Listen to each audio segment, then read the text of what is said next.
कोई break through नहीं हो रहा, कोई मुज़ाकरात नहीं हो रहे, तो फिर अगला लाही अमल अब क्या हो सकता है पाकिस्तान तहरीक इंसाफ का? कुछ प्लान बी उन्होंने बनाया हुआ है? देखिए, मुज़ाकरात होंगे। अच्छा। मुज़ाकरात होंगे, मैं आपको बार-बार कह रहा हूँ, मुज़ाकरात होंगे, इन्हीं के दरमियान होंगे। लेकिन अभी कुछ दिनों के बाद होंगे। वो जो शायद अमजद इस्लाम अमजद का है ना, मोहब्बत अब नहीं होगी, मोहब्बत बाद में होगी। तो मोहब्बत बाद में होगी। ये हुँ, अभी 8 फरवरी को हुँ, पीटीआई अपना पूरे पाकिस्तान के अंदर एक हुँ, तमाशा कर ले, एहतजाज, ये वो लोगों को मोबिलाइज़ वर्कर को, हुँ, वो इस माहौल में मुज़ाकरात कैसे हुँ, करें? एक तो हुँ। वो मुज़ाकरात कर रहे हो, एक तरफ हुकूमत को गालियाँ दे रहे हो, 8 फरवरी को तो हो नहीं सकते, इसलिए डिले हो गया है। ये थोड़ा वक़्त गुज़र जाए, फिर वापस आएँगे, फिर मुज़ाकरात होंगे और लेकिन पाकिस्तान आदिल के साहब, मसाइल दूसरी का हल तरफ से अगर कह मुज़ाकरात दिया में ही। गया अगर मुझसे इसराइल पहली सी और मोहब्बत मेरे फ़लस्तीन महबूब ना मांग, फिर क्या होगा? कोई बात नहीं। वो क्या कहते हैं, नहीं देखिए, कितना दुश्वार है बातचीत में तो पानी पे इबारत लिखना, एक ही शख्स से 2 बार मोहब्बत करना। हो जाती है, 2 बार भी मोहब्बत हो जाती है, कोई बात नहीं, मोहब्बत रंग बदल लेती है। अच्छा, अच्छा, हो चलिए जाएगी आदिल साहब, मोहब्बत, जब आदिल ऊपर साहब। बैठे हुए कहेंगे ना बच्चों को कि अच्छे बच्चों की तरह मोहब्बत कर लें, तो वो कर लेंगे। ठीक है, आदिल साहब।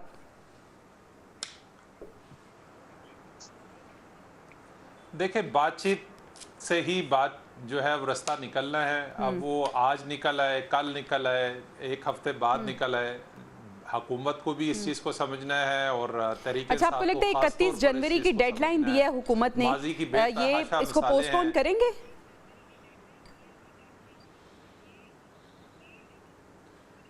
मेरा ख्याल है कि कोई इससे कोई फर्क नहीं पड़ता। वो एक्सटेंशन है। बातचीत अगर डेडलॉक का शिकार है तो वो फिर हुँ, किसी टाइम पर जो है वो दोबारा बहाल हो सकती है। लेकिन मैं ये बेस्ट हुँ, ऑप्शन ये थी कि प्राइम मिनिस्टर को खुद इसमें अपना जो है वो इन्फ्लुएंस इस्तेमाल हुँ, करना चाहिए था, बातचीत करनी चाहिए थी, अपोजिशन के साथ बैठना चाहिए था, तो कोई रास्ता बनना चाहिए था। हुँ, आप उनको क्यों मौका दे रहे हैं कि वो फिर दोबारा सड़कों पर आकर जो है उसी हुँ, तरह से एहतजाज की सियासत करें? हुँ। यकीनी तौर पर 26 नवंबर के बाद तहरीक इंसाफ को भी आदिल बहुत साहब, सारा वैसे कुछ सोचना है सड़कों कि सड़कों क्या की वो सियासत से अपने पाकिस्तान कारकुन को तहरीक जो है इंसाफ को वो उस फ़ायदा तरह तो से कोई नहीं हुआ। मोबिलाइज कर पाएगा कि नहीं।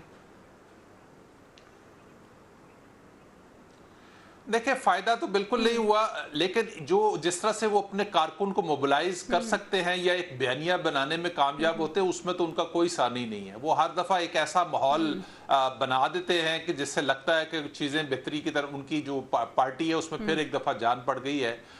वो चाहे गलत बयानिया हो, चाहे वो किसी ठीक बात पर हो, तो हुँ, तहरीक इंसाफ की ये कामयाबी तो है। और उनका कारकुन, उसमें जो सबसे बड़ी खूबी उनके कारकुन की है कि वो उनकी हर बात पे यकीन भी कर लेता है कि हाँ जी, ये इसी तरह होगा जैसे इमरान खान कह रहा है या जैसे हुँ, पार्टी हुँ, ने बयानिया बनाया। तो इसमें इंपॉर्टेंट चीज तो वही है कि बातचीत से रास्ता निकाल लेंगे तो बेहतर है, वरना कब तक ये जो है वो एक दूसरे के साथ लड़ाई झड़ाई नोक झोंक जो है वो जारी रहेगी। हुँ। चीजें बेहतरी की तरफ ले जाना चाहते हैं, अगर आप चाहते हैं कि मुल्क में अमन अमान की सूरत हाल बेहतर हो, आप हुँ। चाहते हैं कि सियासी इस्तेकाम हो, आप चाहते हैं कि सरमायाकारी हो, तो वो बातचीत से ही हल निकलना है। एक दूसरे का दस्तो गिरबान जो है वो बिल्कुल, माजी बिल्कुल में ऐसे ही है, अपने बातचीत से 90s हल की निकलेगा। सियासत। ब्रिगेडियर साहब, आपको भी लगता है कि मुज़ाकरात जो हैं अभी वक़्फ़ा एक आया है, लेकिन मसाइल का हल मुज़ाकरात से निकलेगा और ये आगे प्रोलॉन्ग करेंगे?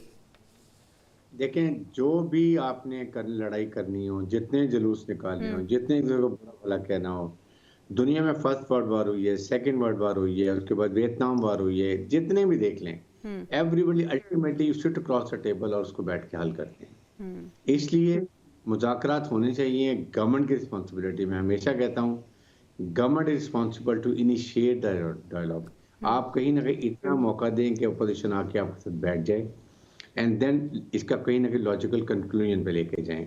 अभी पीटीए, मुझे यकीन है कि अभी ये पंजाब का रुख करेंगे, वहां जाके ये करेंगे, कोई जल्दी कोशिश करेंगे, फिर वही बदमज़गी होगी, वही लोग कारकुन बेचारे जिनके पहले केपीके वालों की तबाही होगी, गाड़ियों की, मोटरसाइकिलों की, और अरेस्ट हुए हैं, कोई पूछने वाला नहीं है, दे लूज हार्ट। इसी तरह ही पंजाब में होगा, तो यू गेन हुँ, नथिंग। आप दिन दिन अपने लोगों को ओवर एग्जॉस्ट कर रहे हैं, उनको थका रहे हैं, और जिसकी वजह से वो आहिस्ता आहिस्ता निकलना शुरू हो जाएंगे। और पीटीआई में हुँ, पंजाब में बहुत कोशिश कर रही है, वहाँ प्रोजेक्ट्स लेकर आ रहे हैं, काफ़ी काम कर रहे हैं।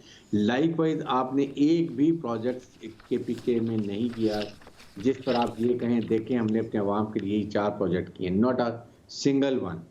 तो ये लड़ाई झगड़े में आपने ये 1.5 साल निकाल दिया।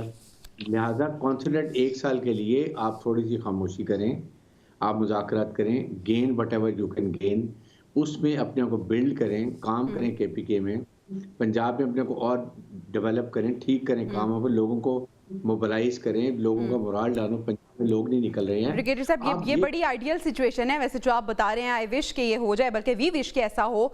इसार साहब, वज़ीर आज़म साहब ने 2018 की तरफ भी इशारा दिया है। वो कह रहे हैं कि तब भी जुडिशल कमीशन तो नहीं, पार्लिमानी कमेटी का कहा था इमरान खान साहब ने कि बनाई जाए। तो क्या 2018 के इलेक्शंस भी धांधली ज़दा थे? नहीं, पाकिस्तान का कौन सा इलेक्शन जिसे आप फेयर किए, कोई एक तो बता दें। लोग कहते हैं जी कतर का इलेक्शन फेयर हुआ, वो भी नहीं हुआ। वहां पे जो है क्या कहते हैं, मुजीब ने जबरदस्ती धांधली और पता नहीं क्या क्या जुल्म सितम किए। पाकिस्तान का एक इलेक्शन ऐसा नहीं है जिसे हम फेयर कह सके।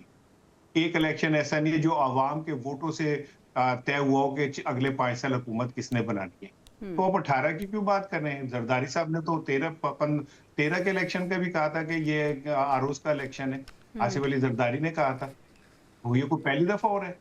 और अगर आपने यही तहकीकात करनी है कि एस्टेब्लिशमेंट के कंधे पे बैठकर 1818 का इलेक्शन कौन जीता, तो फिर 1990 से शुरू करें ना, जब जनरल्स को कोठी लाके दी गई, BMW गाड़ियों की चाबियां दी गई, जब उनके जरिए आपने सारा कुछ किया, एक आमिर को आपने रूहानी बाप अपना करार दिया, तो फिर वहां से शुरू कर लें अगर पूरी तरह सफाई करनी है तो।